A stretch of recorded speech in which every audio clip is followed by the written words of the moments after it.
Thank you very much. I will make my remarks in English and in French. And may I begin by thanking you, Prime Minister Modi, for the generous hospitality that you have extended us here in New Delhi. You've extended my ministers as they've visited, and the spirit of partnership with which you've approached our relationship since we first spoke in my capacity as Prime Minister last June. And as you mentioned, a few weeks later, you made time to come to the G7 summit in Alberta, Canada. 5 months after that, we met in Johannesburg at the G20. And now, today, the first bilateral visit of a Canadian Prime Minister here in 8 years. In the intervening months, our foreign ministers have been busy. They've met 5 times. 4 of my ministers have led delegations here to India. Provincial premiers have been here, including today. There has been more engagement between the Canadian and Indian governments in the last year than there has been in more than 2 decades combined. So, this is not merely the renewal of a relationship. It is the expansion of a valued partnership with new ambition, focus, and foresight, a partnership between 2 confident countries charting our own course for the future. In the last decade, let's just reflect on what's happened. In the last decade, under your leadership, Prime Minister, India has become the fastest growing economy in the world. Per capita incomes in this country have risen at a pace never seen in history, seldom in human history. The most ambitious projects in clean energy, in the digital economy, in biofuels, in the next generation of artificial intelligence talent are all here in India. Prime Minister, Canada shares such ambition and your sense of purpose. Comme l'Inde, le Canada voit un monde en profonde transformation. Comme l'Inde, nous savons que les certitudes qui ont structuré le commerce, la sécurité, la finance et la diplomatie pendant plus d'une génération ont été renversées. Et comme l'Inde, nous reconnaissons que le système multilatéral sur lequel nos 2 pays ont longtemps compté est mal adapté aux défis de notre temps. We both know that nostalgia is not a strategy, and that those who succeed in this new era will be those with the confidence, the ambition, and most importantly, the partnerships to build a more inclusive, sustainable, and prosperous future for all our citizens. And I believe the prescription for success in this new era is well exemplified by the theme of your G20 presidency in 2023, which I had the honor of attending. That theme, of course, one Earth, one family, one future. Because the challenges of our age cannot be solved by one country alone. And only by building on the principles of one Earth, one family, one future can we forge the partnership worthy of our countries. Reconnaissons que nous partageons une seule terre.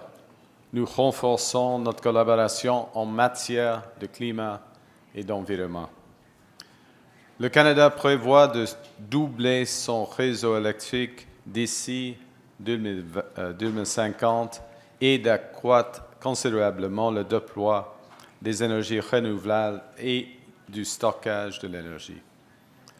De son côté, l'Inde est une chef de file mondiale dans le domaine de l'énergie solaire à grande échelle, les technologies de stockage d'énergie et d'autres formes d'énergie renouvelable. C'est pourquoi le Canada et l'Inde tiendront cette année un sommet sur les énergies renouvelables réunissant l'industrie, les investisseurs et les décideurs publics afin d'élargir et de diversifier le commerce des technologies propres. Et nous bâtissons, à partir de maintenant, un partenariat énergétique pour un avenir plus durable. India is a country whose demand growth for energy is projected to double by 2040. And to meet that demand sustainably, India plans to increase its renewable capacity by 500 gigawatts by the end of this decade, and to almost double the share of LNG in its primary energy mix over the same period. Canada is well positioned to contribute as a reliable supplier of the world's lowest carbon, responsibly produced LNG from our west coast. As India seeks access to critical minerals for its manufacturing, its clean tech, and its nuclear plans, Canada's resource base and world-leading companies position it as a strategic partner. As one example, the nuclear agreement, the uranium agreement signed today. As another, the fact that 40% of the world's mining companies are listed in Canada. Today, we are launching a strategic energy partnership with significant potential to expand bilateral energy trade. We've signed, as you've seen, a new critical minerals partnership spanning development, processing, and secure supply chains for clean energy, electric vehicles, and advanced manufacturing. We're deepening our cooperation in clean energy, expanding collaboration across wind, solar, and hydrogen. Because Canada has big plans as well. We plan to double our grid by 2050, and India can be a major partner in this expansion. As you've seen, the government of India and Cameco have signed a major $2.6 billion uranium supply agreement supporting India's nuclear ambitions and our shared commitment to clean, reliable baseload power. All of these agreements, under one planet, are beginning of a new prosperous relationship that will offer generational opportunities for workers and businesses in both our countries, and which will protect the planet for future generations. Secondly, we are one family. The greatest, most enduring strengths between Canada and India are the families who call our nations home. Nearly 2 million Canadians trace their roots to India, including leaders in business, science, culture, and government. Tens of thousands of people travel between our countries every year to visit friends and family. 400,000 talented Indians study in Canada. That is twice the number in the United States. It is 4 times the number in the United Kingdom. These students, these connections, deepen our ties. And so we're collaborating to build on those strengths. We've launched the new Canada-India Talent and Innovation Strategy with 13 new partnerships to deepen our ties in education.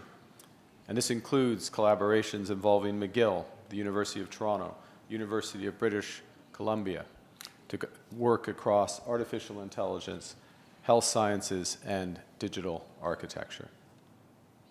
Notre partenariat va propulser des centaines de chercheurs canadiens et indiens grâce à des projets de recherche conjoints de pointe. Nous lançons de nouvelles bourses et de nouveaux programmes de fellowship pour l'Indo-Pacifique afin d'accroître la mobilité universitaire et de former la prochaine génération de talents. Over the longer horizon, the Prime Minister mentioned a moment ago the $100 billion of investments already in India by our pension funds. Those pension funds have $2 trillion in capital. There are already some of the largest foreign investors here, potential for significant growth, particularly given the scale of the infrastructure build in this country. And thirdly, we share one future. That's why we're forging deeper ties in frontier technologies from AI to space. At the G20, India and Canada signed a landmark trilateral partnership with Australia on AI and critical minerals. And we've already identified key sectors such as digital infrastructure, semiconductors, electronics manufacturing, and high-performance computing. With the agreements today, we're going to expand our collaboration between the Canadian Space Agency and the Indian Space Research Organization on Earth observation, on climate monitoring, on generating the data that powers agriculture, disaster response, climate resilience across the Indo-Pacific. And our partnerships will be reinforced by the strong foundations we are building in trade and defense. We're advancing towards a Canada-India Comprehensive Economic Partnership Agreement with the aim to conclude by the end of this year. This ambitious agreement will reduce barriers, increase certainty, unlock opportunity for exporters, investors, and workers in both our countries with the aim to double trade by the end of this decade. And we're renewing defense and security cooperation through a new defense partnership, through maritime collaboration in the Indo-Pacific, through professional military exchange, and practical coordination and cooperation on our shared security interests. One of the things that has always struck me in Prime Minister Modi's stewardship of this country has, well, India becomes a great power, the focus has remained on all households, ensuring that all households benefit from the progress. So give an example. The Ujjiwala scheme, which provides liquefied petroleum gas for tens of millions, actually hundreds of millions of rural and low-income households. Cleaner cooking fuels, reducing pollution, saving lives, and reducing costs.